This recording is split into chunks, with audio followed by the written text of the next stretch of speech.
Bismillah, walhamdulillah, wassalatu wassalamu ala rasulillah, wa ala alihi wa sahbihi wa mawalah wa ba'd. Welcome to another segment of Ramadan Revival.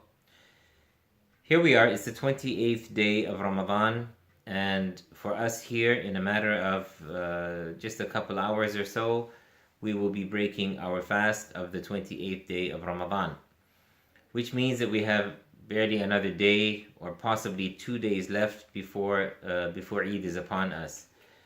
Now I'd like to give a few quick reminders at this point in time, and particularly those pertaining to Eid, although I spoke about that in the khutbah earlier, which will be posted as well, except that I'd like to perhaps point a few things out which really need to be understood by every one of us.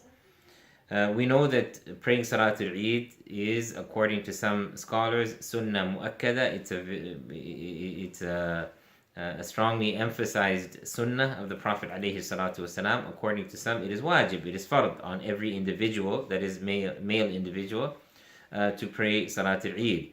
And another opinion holds that it is fardu kifaya, it is a communal obligation. And although we may think or see that the fact that it is a communal obligation is the more correct of the opinions, except that you and I have to understand that it is very highly recommended that anybody who can attend Salatul Eid should do so from among the men.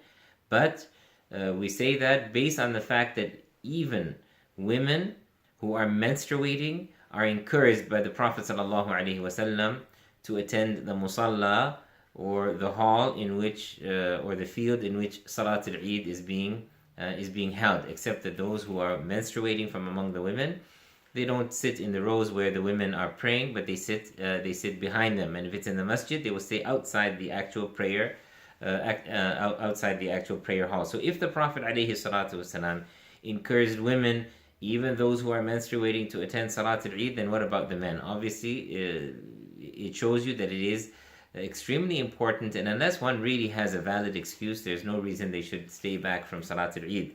So let's make sure that all of us attend Salatul Eid, and try to take your women folk, and by all means take your children as well. And this is where I have I have to sort of clarify something, and in perhaps a bit of a strong way. We welcome the fact that children and women and children come to pray Salatul Eid. And from many years of experience, we have seen that what happens is, after Salatul Eid, when the khutbah is being delivered, perhaps most people cannot hear anything. And the reason for that is, yes, some men, unfortunately, also gab, they sit and talk while the khutbah is carrying on. But more than that, we find it on a regular basis, and I'm speaking from at least 2 decades of experience. We hear loud noises from the women's section, and we hear the screaming and the shouting of the children. This is not proper. Yes, listening to the khutbah of Eid is not wajib, which means you have an option. Either listen or do not listen. But if you're not going to listen, then be considerate and do not disturb the others, because it is haram to disturb the others. Now, we're not talking about whether or not listening to the khutbah of Eid is wajib or not. We've already determined that it is sunnah. If you don't want to listen, that is your prerogative, that is your choice. But it is haram for you to sit and then annoy and be inconsiderate to others and not allow others who want to listen to the khutbah listen. So if you do not want to listen to the khutbah, if you want to engage in chit-chat, then leave the prayer area. Go to an area where you're not going to be making a noise and disturbing the people who are actually sitting there and wanting to listen and benefit from the khutbah. So please, no offense meant to anyone. However, this is a reality, and it's a sad reality, and we have to work on it. We have to make sure that we are a considerate people. And speaking of consideration, when we go for Salatul Eid, in many of our cases, we do not offer Salatul Eid at the masjid.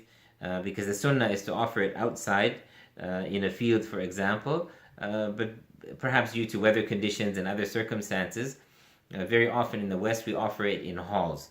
Okay, now alhamdulillah, some are offering it in the field, some are offering it in a hall, whatever the case may be. For the most part, we are not doing it in the masjid. And even if we are doing it in the masjid, what am I trying to get at? I said, speaking of consideration, see what happens is when we come to the masjid for Jumu'ah, when we come to the masjid for Taraweeh, when we come to the masjid for large gatherings, we very often have a very bad reputation with our neighbors. Why? Because we block their driveways, we park illegally, we park dangerously, we don't follow many of the rules. I'm not saying all of us, but it only takes a few, and they spoil it for the rest.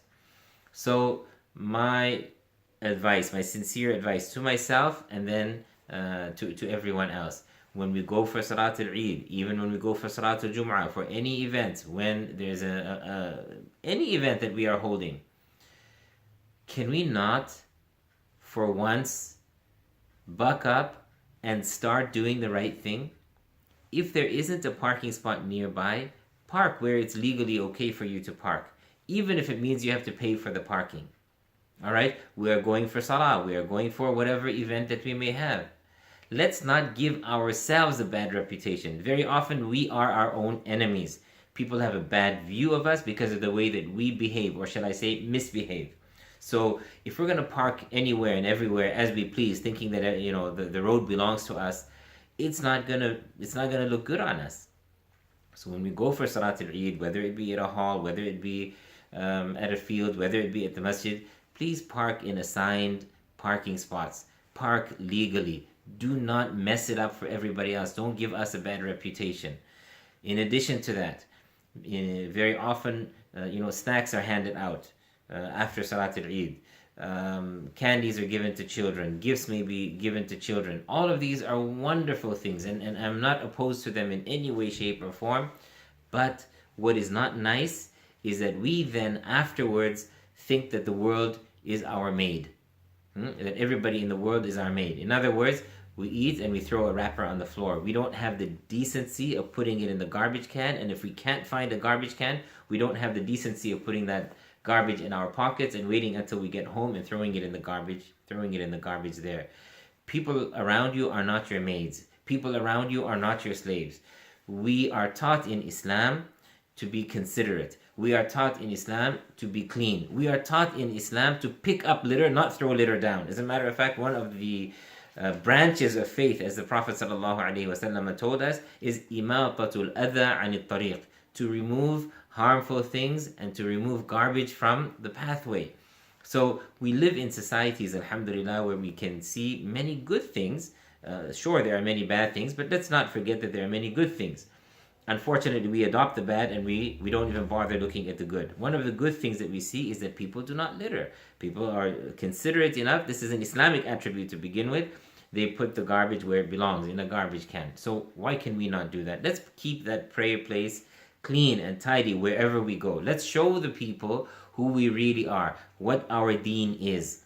Let's not spoil it by being inconsiderate, by being loud. And this is yet another thing. So the garbage thing I've spoken about, the parking thing I've spoken about, and the other thing is, when we come out from Salat al-Taraweeh, especially now when it's late nights and people stand around on the street and talk and they laugh and raise their voices while there are people around them trying to sleep, especially those masajid which are in a residential area.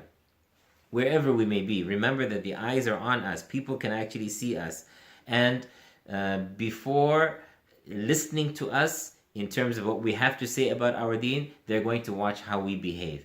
If we are behaving decently, then they will look upon us positively. They will look at us and say, wow, these are normal people. These are decent people. They are considerate. They keep their voices down. They're not obnoxious, and so on and so forth. So when we finish with Salat al-Eid, this might be at a community center. This may be at a place where, there are others around. So let's make certain that we behave in a manner that is tasteful, in a manner that is becoming of a Muslim.